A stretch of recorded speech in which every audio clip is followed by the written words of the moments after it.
Good morning, everybody. Welcome back to BYT. Today I'm gonna get some stuff together, bandsaw blade. I'm gonna go out there and try to finish the diet on that the gate, and then work on trimming back that front piece on that deck so I can get the school bus pulled out, get the deck up on it, get it back in here where I can work on it. See you in a minute. Alright, tailgate diet is complete.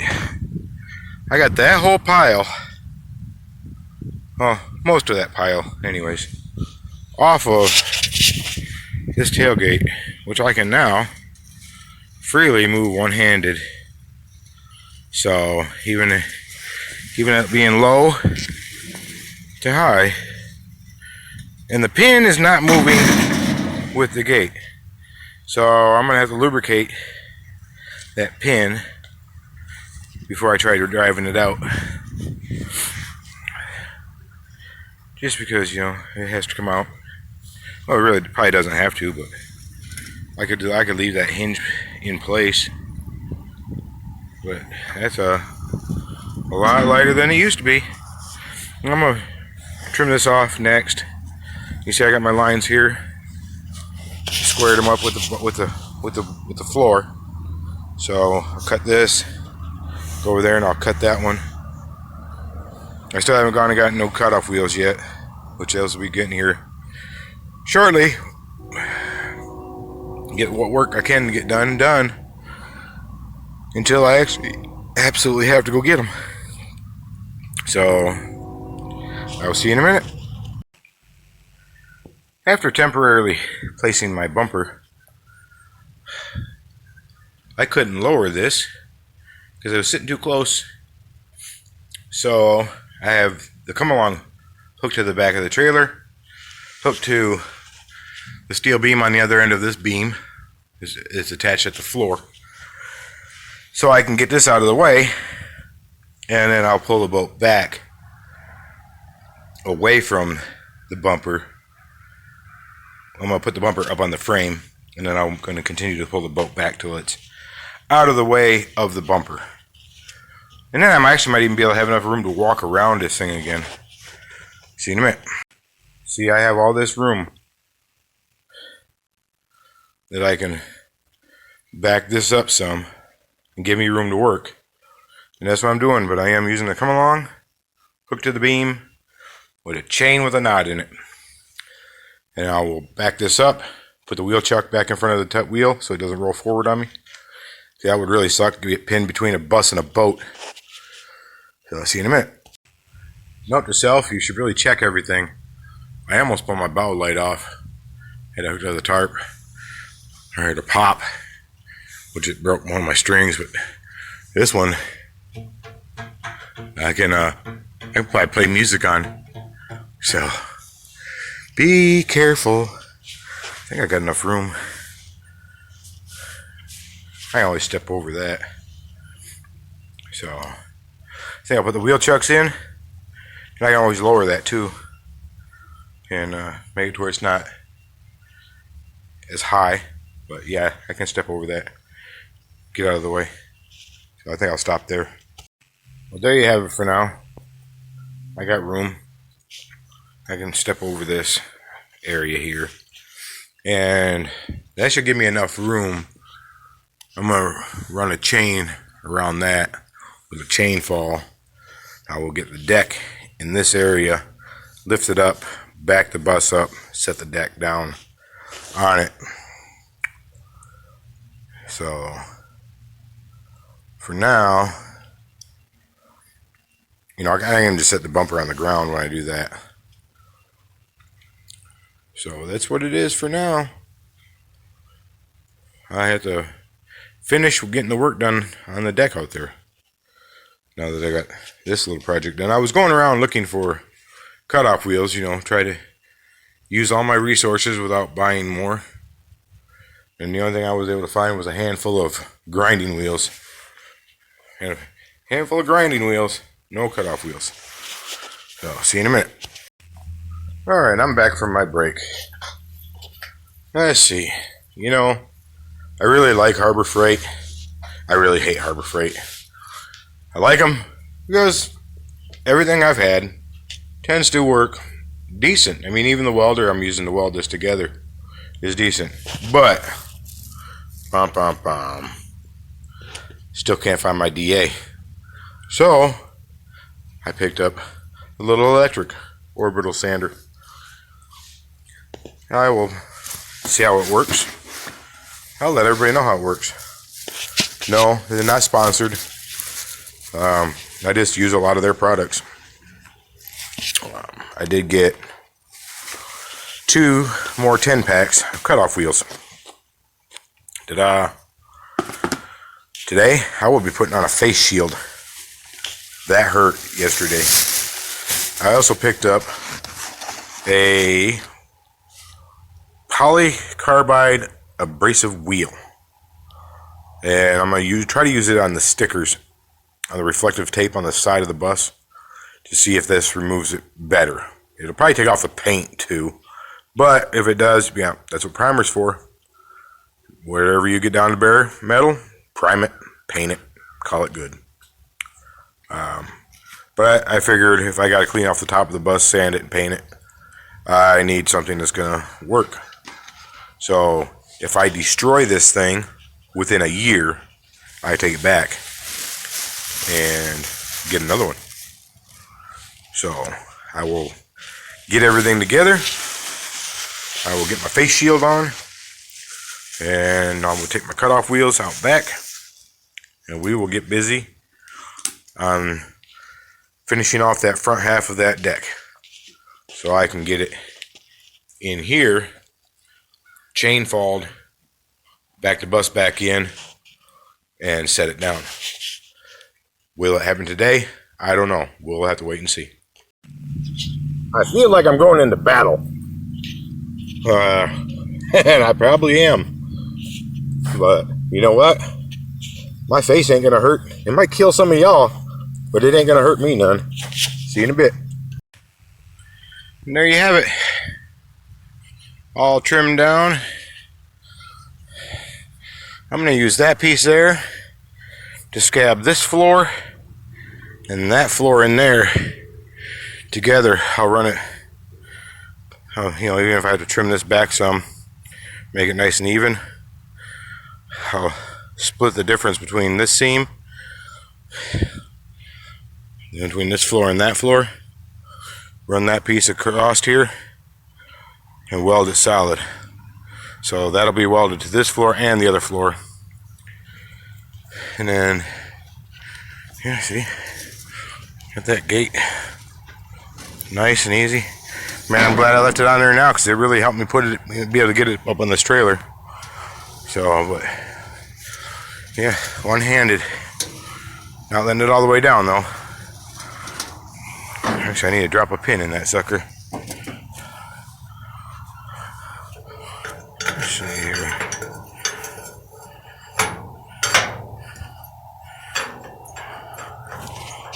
Yeah, I got a pin in there. Hopefully I can get it out. I have to use a chase magnet. But it won't fall out. It won't tip on me now when I'm lifting it up into place. So this will be a job for tomorrow. I'll have to get the chain fall in place at the door. Get rid of the tarp, the strap, open the doors up, run my chain fall somehow, and then pick this thing up square, which, corner, semi-corner, corner.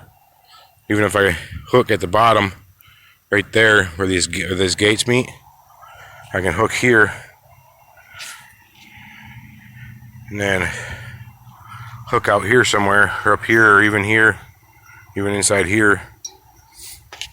I do a 4-point pick on this thing where we pick it up flat. I pull the bus out, park it over here where the ground is solid.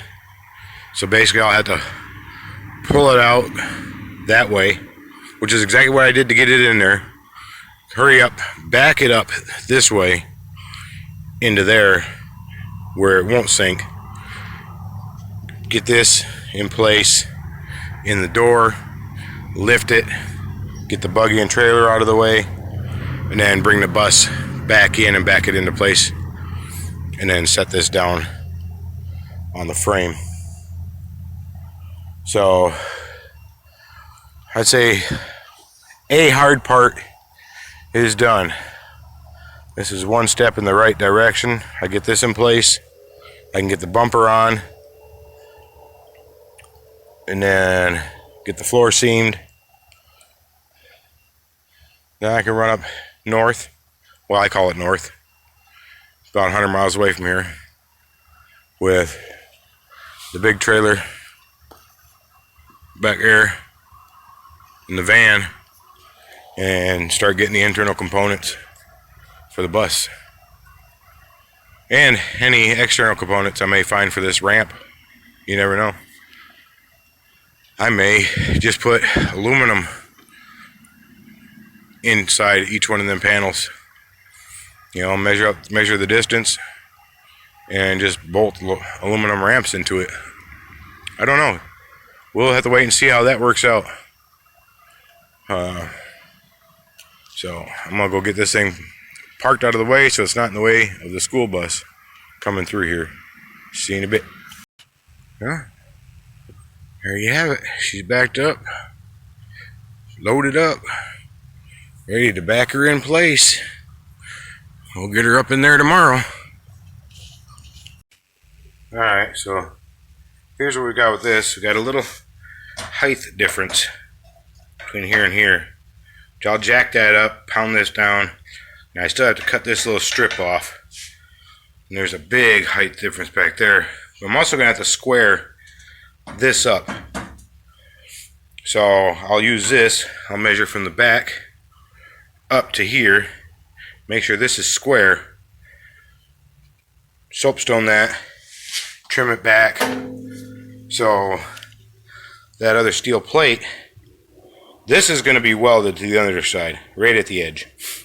So that other plate that I got in there will come out to here, and more than likely come past this seam here, and I'll weld it straight across. I may even cover this other weld where I had already seamed this back together.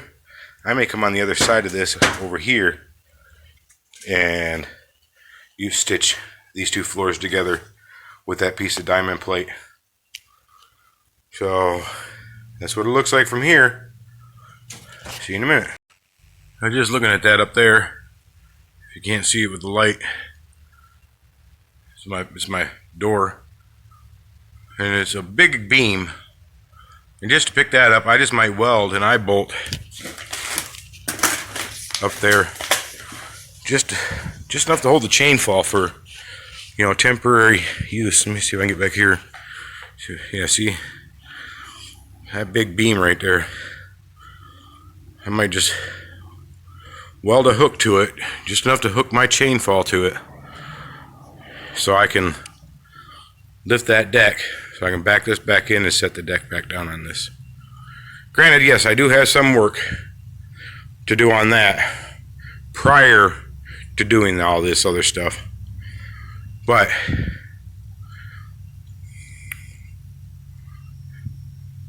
it still needs to be done. So there are still those processes. And you know, once the deck's on, it's going to make it easier for me to come through here and put these pillars in place, because I will have something solid out here to stand on. I won't be down on the ground. I'll be on a nice flat surface. And the rails that are still on the deck, I will be attaching to that frame piece right there. So rails to the frame piece to the bus, floor to the frame, floor to floor, seamed across with a plate. And then I was thinking about this piece right here. I got this perfect triangular pattern bolt hole. I was thinking of taking a 1/4-inch steel plate, making a triangular pattern that comes down across with a square hole in it for the hitch. You know, that'll give it just one more thing to, you know, be bolted into. I think if the hitch is going through a 1/4-inch steel plate and it's bolted and then welded to the bumper, this thing won't go anywhere. Especially if the bumper is bolted and welded to the frame. So, if you're going to do it, go big or go home. Alright everybody, hope you liked today's content. If you did, like, share, subscribe, leave a comment down below, and I will see you tomorrow. Interesting note for today. Peacocks are very nice to look at, but they're a very skittish creature. There are 2 running around between all these properties, and the owner was here trying to catch them twice. No luck. They evaded several times. So, if you're a peacock owner and they get out, good luck catching them. That's all I got to tell you. I'm sure there's ways. I don't know. I'm not a peacock owner. They are a good, nice looking bird to look at. Maybe I'll even put a picture in the video after this closing. So, whatever y'all are doing out there, you be safe. Have yourselves a great day. We'll see you tomorrow.